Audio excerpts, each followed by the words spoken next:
Okay, so as you guys just saw, I just started Way of Kings Part 1 by Brandon Sanderson.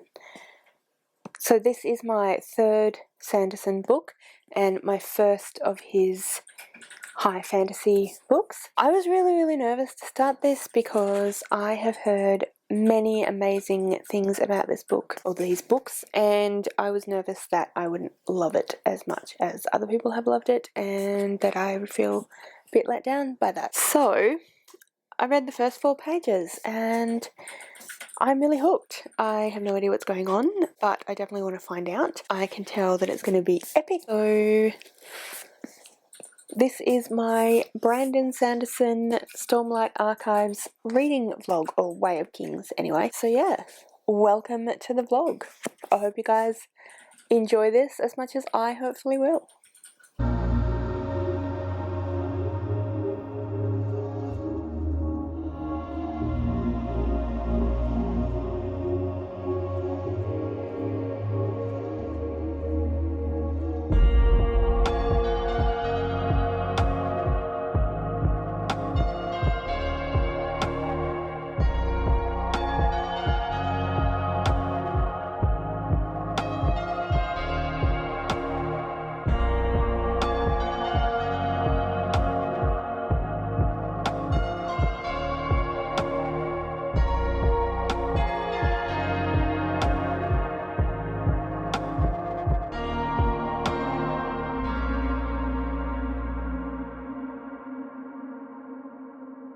It's Wednesday morning and I am now up to page 53. I feel like this is very slow going. I think that the typeface is quite small and there's quite a lot densely packed in, so I think it's going to take me a little while to read, but that's okay. I have enough time. So far I don't really know what's going on. Brandon Sanderson seems to do the kind of world building that I do really like, but it does wind up meaning that I'm a bit confused for the first bit, but it's still interesting, so you know, we forbear. So I am enjoying it, but like I said, I'm not really sure where it's going, but I'm definitely learning stuff as I go along. So it's very war orientated at the moment. There seems to be some spirits that are like dryad, naiad type spirits, so they're like spirits of wind and water and so on, but they also seem to be spirits of like emotions as well, so like fear and stuff. They're called spren, so that's really interesting. Yeah, I haven't really discovered all that much. Like I said, I'm only up to page 53, which means I'm up to chapter 3, but it is really interesting so far, and yeah, I'm enjoying it, so I'm intrigued to read more. Anyway, I'll catch you up later when I've read some more. I am up to page 91, which means I'm about a sixth of the way through. I don't really understand what is going on just at the moment, but that's to be expected given that is the first book in that is all up over 1,000 pages long in a series of over 4 books. So it's not at all surprising, but I have a bit of a sense of the world at the moment. It is Stormlight Archive, so the sense that I have at the moment is Stormlight is the magic system and that you can use gemstones to focus the Stormlight and to use the Stormlight if you have various items. I could be completely wrong because I'm only 91 pages in, so you know, I'm just telling you what I'm thinking is going on at the moment. The world feels very big. It feels very like there's a lot going on, lots of different kingdoms with lots of different languages, different cultures, and I think he's done that very well. At the moment it feels very all over the place. It feels intentional. It doesn't feel like he's just floundering. I believe that I said before, apologies if I'm repeating myself, but this is the kind of world building that I actually really like, even though it's confusing because I don't know what's going on. When an author assumes that the reader has a certain amount of knowledge about the world, even though that does make for a somewhat confusing experience to begin with, it does feel very authentic, because when you read some kind of book, story, non-fiction, whatever it might be, set in our actual world, whether it be historical or, like I said, non-fiction, you have a certain amount of knowledge about world going into it. And so you don't have to set up the world building. You don't have to describe either the physical world or the culture very as much. You can assume a certain amount of prior knowledge from the reader. And this kind of high fantasy, where they assume a certain amount of prior knowledge from the reader as they go in, but then as you go along, you learn about the world building as it's important to the plot and the storytelling. I actually find that a really good. That's my favorite world building, because it feels very authentic. So Brandon Sanderson does that really well. I did know that he would do that, because I've heard lots of people talk about his way of world building. But yeah, so I'm enjoying it so far. It is, I think I said this before, it is quite dense, the sheer amount of information that you're being bombarded with, and with that storytelling style. Even though I love it, it does mean that I read quite slowly, but I'm fine with that. Anyway, I just wanted to update you guys, let you know what I'm thinking. Yeah, I will see you a little bit later when I have some more musings. Here is a cat.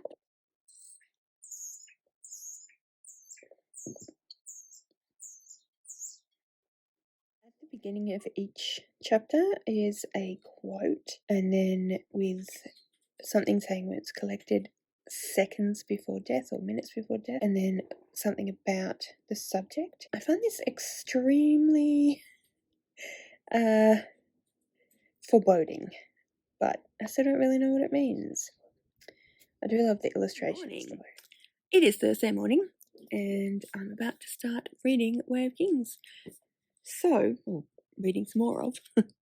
So, I chatted with my friend Alison last night, and she has read this series, or all of Brandon Sanderson's epic fantasy, multiple times. They are some of her favourite books. She explained that Stormlight was literally like lightning, which, when she said it, I was like, that makes total sense, and I can't believe that I didn't get that, like, immediately, basically. But there's just so many things going on. And also she explained that Spren were little, like, elemental things, so they react to elements like wind and fire and all of that sort of thing, but they also react to emotions, so you get like fear Spren, anger Spren, stuff like that. They just seem to be kind of almost like some kind of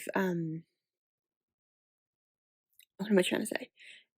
Like there's some kind of overarching, like ever present, like magic or like power, but that the Spren coming to its existence to react to those things. So it's not like it's not like a dryad or a naiad that would appear in like C.S. Lewis or something, or Greek mythology, that belongs to a particular river. They're a lot more basic than that. So they come into existence when there's a wind or when there's a emotion or whatever it might be. So I can't remember his name. Kaladin, who is obviously going to be one of the main characters, currently has like a little wind Spren following him around, but that's very unusual because normally they wouldn't kind of exist for that long. They just kind of come into existence, float around, and then disappear again. So yeah, that's really interesting. But yeah, anyway, Alison didn't want to be spoilery, but she did want to kind of give me a very basic helpful hint, so that was really great. And anyway, I am going to read some more now, and I will let you know how I go.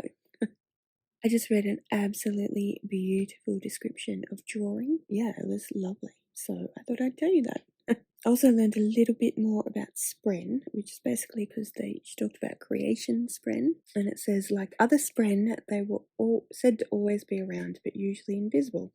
Sometimes you attracted them, sometimes you didn't. So there you go. Okay, so I have a question. What are the Pashendi, and what is the difference between a Pashendi and a Parshman? I am confused. Hey guys, so I'm in the car because I am about to head off to pick my grandmother up and we are going out for lunch.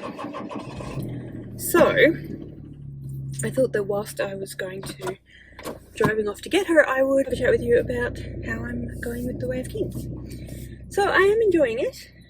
I think that it's very well written. I think that it's very purposeful, as I've said. Don't really know what's going on, although I am almost halfway through at this point, or halfway through. It's part 1 of The Way of Kings, so I mean a quarter of the way through the whole book. I'm getting a little bit of an idea now. So as I said before, I kind of have a few questions, particularly about who the Parshmen are versus who the Parshini are. Are they related? Are they different species? Is it just that Parshmen are considered slaves and so therefore sorry, just trying to concentrate as well as chat. Is it just, is it that Parshmen are slaves and therefore considered sort of subhuman or something like that? So yeah, I'm kind of think I'm getting a bit of a hold on what the shard blade thing is about. So as I mentioned before, Alison did tell me that Stormlight is basically exactly what it sounds like, lightning and storm, and so people can use the power of lightning. But then there are such things as shard blades and shard weapons, essentially. And I think other things as well, although it seems to focus more than anything on weapons. And they appear to be from a previous age. So in that sense, it's actually quite similar, I find, to Robert Jordan, which isn't all that surprising, given that Brandon Sanderson was the choice to finish off the Wheel of Time series, which I'll come back to in a minute. Yeah, so in the same way that the Wheel of Time series has a previous age where it was more enlightened, and there were great works of power and great works of heroics and all of that sort of thing. Yeah, so in the past, and there's all these relics left over, but no one really understands because they're kind of in a bit of a dark age. So yeah, no one really understands how to use them or what they all are or anything like that. So in that regard, it's quite similar to Robert Jordan because that seems to be what the kind of overarching thing is. Yeah, so I found that really interesting. I always really appreciated that in Robert Jordan in The Wheel of Time, in the way that you had allusions to a greater time and there were lots of relics and lots of traditions that came from this greater time that people didn't necessarily understand or that people didn't necessarily know how to use, which kind of meant that, yeah, it was a bit of that period was an enlightenment and this period is kind of a dark ages. The Lord of the Rings do that as well, so obviously most people that do that are very influenced by Lord of the Rings, although I think people like Brandon Sanderson, people like George R.R. Martin, people like Robin Hobb are also quite influenced by Robert Jordan. So they all have that same kind of idea of there being an ancient age or an ancient people or an ancient time when things were better in a way. Star Wars does that too, which is interesting, and I wonder if they also got it from, if George Lucas also got that from Lord of the Rings. Anyway, yeah, so I do really enjoy that. I mean, it's one of the things I love about Lord of the Rings. It's one of the things I loved about Robert Jordan. It's definitely something that I really appreciate in Robin Hobb and George R.R. Martin as well. I'm really appreciating that in Brandon Sanderson. Yeah, so those are my thoughts when I'm just under halfway through. Like I said, I feel like I can't really comment on the actual story plot at the moment because I'm still not 100% sure where it's going. There is a war So there's a war between one kingdom, which is, I can't remember what it's called, but there's like a whole bunch. It's kind of like ancient Greece. There's a whole bunch of different kingdoms that are all kind of under the one kingdom. So again, like Robin Hood with the six duchies. And then there seems to be the Parshendi, which, like I said, I'm not sure what they are, whether they are a different kind of breed of human or a different species altogether. So Parshmen seem to be the way that he's written it, he talks about Parshmen from the perspective of the people who own Parshmen, and they seem to be some sort of subhuman race of humanoids who are basically just good enough to be slaves. But then there are the Parshendi, who are the people that they're at war with, and they seem to be different again, but somehow related. So I don't know what that is all referring to, but there's basically a war going on between them. But then they were also exploring Kaladin's life, who was in the army and is now a slave, and his situation and his life. And then we're also exploring Shalyn, who is I think she's like a young woman, kind of get the impression that she's like late teens, early 20s, is a bit down on her luck. And but she's also extremely educated and so on. So she's upper class, but she's down on her luck. Her family's down on their luck. And she is trying to become the apprentice of another woman who is extremely intelligent and educated and famous and is the sister of the king. And then we also have just started following the king and his entourage and family. So I just read a chapter where I learned more about kind of what the shard blades and plate and whatnot are. So they seem to be something that don't really exist, but that you can summon and use as weapons or armor or what have you, and it works as such. But I'm assuming it's using Stormlight to a certain extent. Yeah, so I think it's all weaving together really nicely. I think it's all leading towards something. I'm just not quite sure what the something is. At the moment, it's kind of lots of disparate storylines, but I'm assuming they'll all bleed together. It will be connected together into one overarching main plot at some point, possibly not even in this book. So we will see. But yes, I think it's really well done and I'm really enjoying it. But as you can tell, I've been sitting in this car for a little while and that probably means I'm running a little bit late. So I do need to go and talk to my grandma and see how she's going and hopefully take her out for lunch. Hopefully she's okay. She did say the other day she wasn't sure how she'd feel. She's been not feeling that well lately. But anyway, she'll be worried because I'm probably a bit late now. So I better run. But I will talk to you later. So, the Parshendi and Parshmen seem to be related based on what Kaladin has just been thinking to himself. And then also they give the description of what they look like. Figures with black and crimson skin.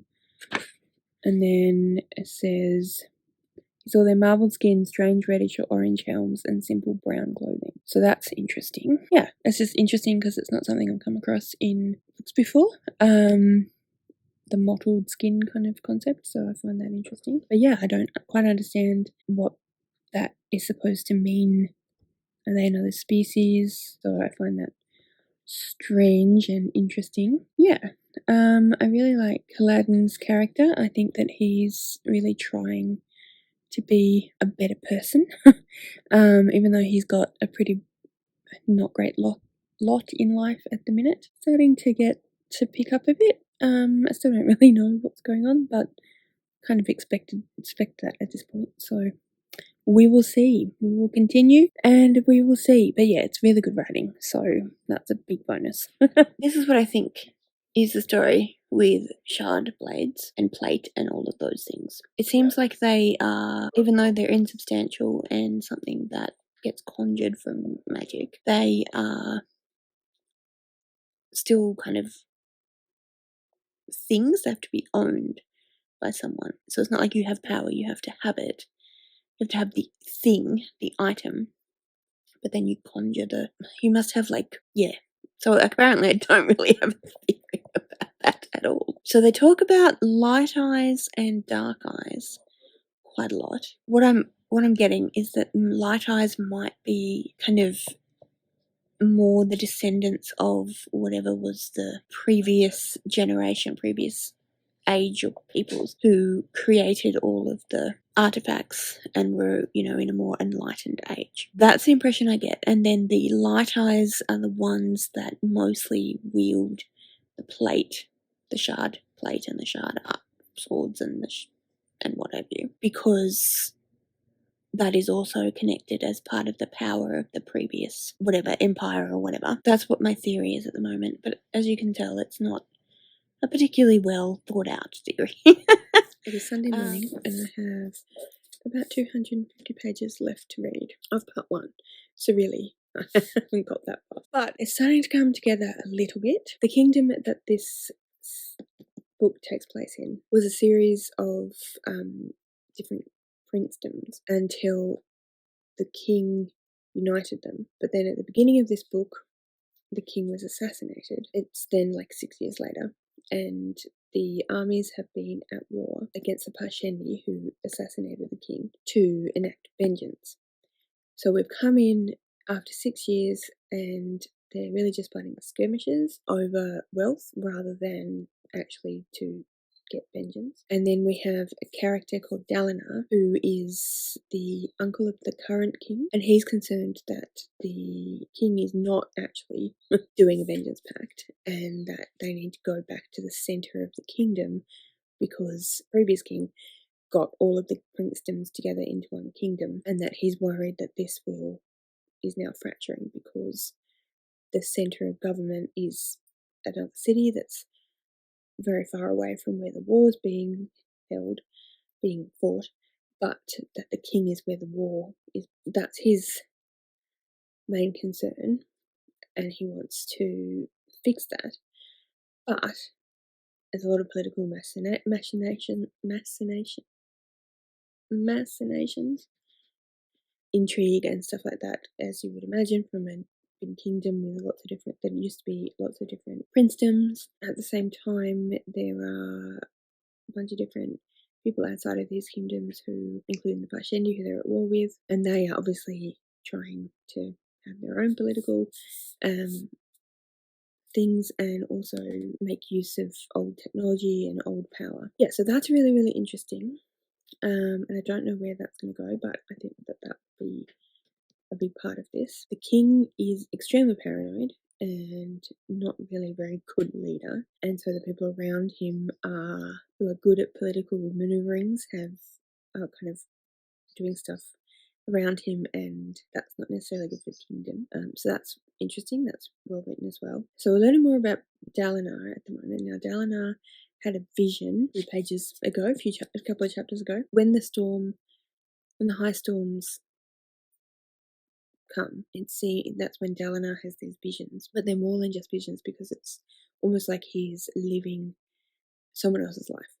So he had this experience where he was basically 3,000 years ago, and he was living this farmer's life, and these creatures that were referred to as midnight essence attacked, and then these shard lords came and helped out and killed them all. And then he learned some more information to say that it was 3,000 years ago, and that the shard lords were high radiance, which is something from the previous age, which is kind of like the enlightened age. And so he was basically having a vision about what had happened in the past of this kingdom and learning more about how that all works. And he's been having lots of visions like this, and he's been starting to read old histories about the Radiants, but the Radiants seem to be considered myth rather than fact by most of the people in this kingdom. So it's obviously been long enough ago that legend, stories get told, they become legends become myth. Who knows what the truth is. But yeah, so it's all very interesting. It's a very high fantasy, which is something I love, and it was interesting enough at the start, but it's definitely sort of starting to come together. But yeah, so anyway, like I said, I've got about 250 pages to go. I think, given that this is part one of the book, I think that, barring like crazy amounts of surprise stuff happening towards the end of this book, I think that I will probably check in with you again at the end.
And I finished. Certainly lives up to its epic fantasy name.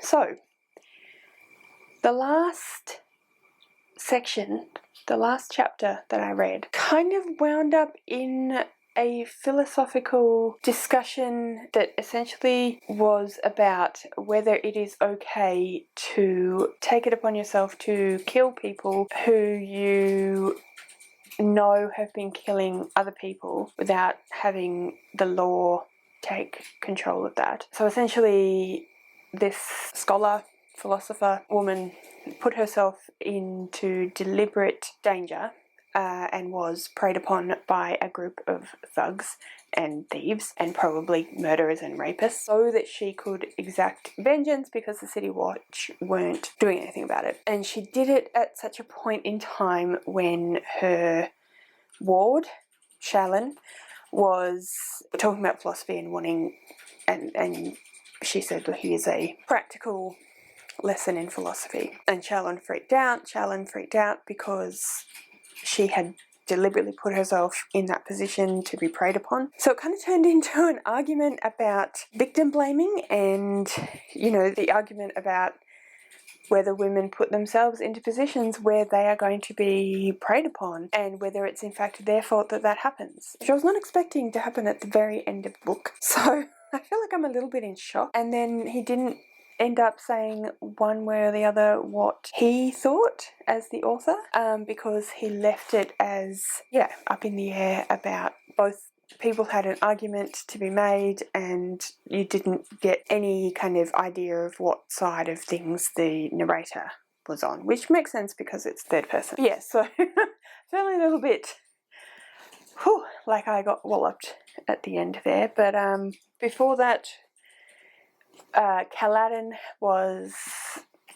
he's been trying the whole half the book, he's been trying to train bridgemen so that they actually see the benefit of their lives and see the worth of their lives and make decisions to try and actually keep their lives. But yeah, basically he was found out and he was blamed for the army being pretty much completely decimated during a skirmish, and so in recompense he was strung up in the barracks and made to outlive a high storm.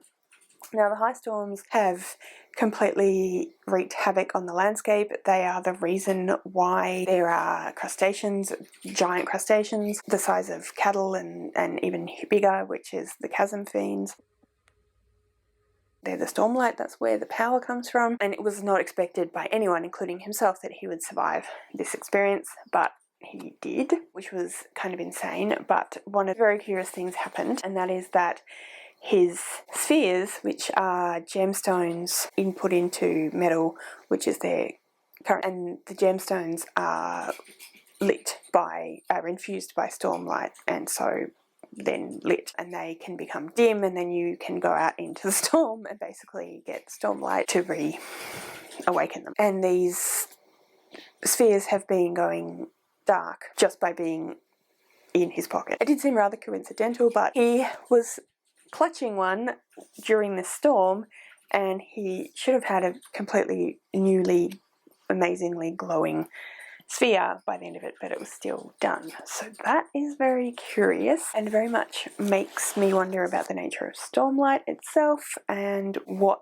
is actually going on here. Dalinar has decided to abdicate his position and leave it to his son, which is interesting. He's learning a lot about what was going on with his brother when his brother was murdered, and also about the world in general, and the ancient civilization. But people think he's going mad because he's learning a lot of it through these visions that he has during the storms. So I don't know where that's going. So I'm basically left with quite a lot of questions, which you kind of expect, I guess. It's technically, I finished the book, but technically I'm only halfway through. Yeah, it's very well written. I very much want to know what's going on and very much want to continue reading it. But I do think I might give myself a little bit, maybe a day or so, just to kind of, you know,